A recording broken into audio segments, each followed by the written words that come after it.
Napoleon Bonaparte died more than 200 years ago, and in all that time no one has been able to definitively establish how. We know he didn't perish at the Battle of Waterloo, which is synonymous with his downfall but preceded his actual passing by 6 years. That calamitous defeat forced Napoleon to step down as Emperor of the French for the second time and surrender to the British on July 15, 1815, leading to 6 years in exile on the island of St. Helena before his death on May 5, 1821. Just 3 weeks earlier, he reflected on his harsh treatment at the hands of the British, writing, "I die before my time, murdered by the English oligarchy and its assassin." This has led to speculation among some that Napoleon was poisoned by his captors. A suspicion bolstered by the fact that locks of his hair tested positive for arsenic in 1961. But researchers have since chalked that up to the then common practice of using arsenic to preserve bodies after death, and or traces of hair powder containing arsenic. The physicians who performed Napoleon's autopsy in 1821 concluded that he had died, much less suspiciously, of stomach cancer exacerbated by bleeding ulcers.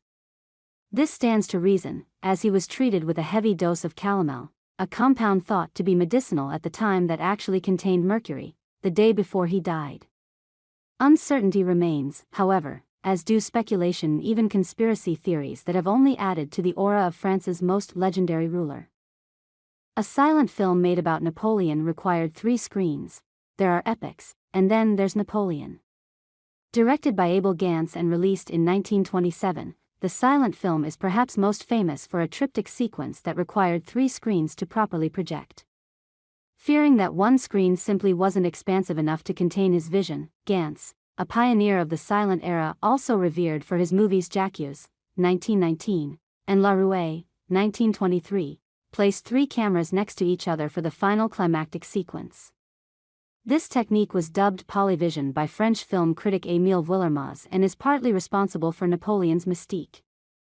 The other part is that the film has been hard to see for most of its nearly century-long existence. The original cut was 4 hours and 10 minutes long, while Gance's own version definitive was 9 hours and 22 minutes. The most recent restoration, which took 16 years to complete, is more than 7 hours long and will premiere in Paris in 2024. Feel free to leave a comment below. Thank you for following.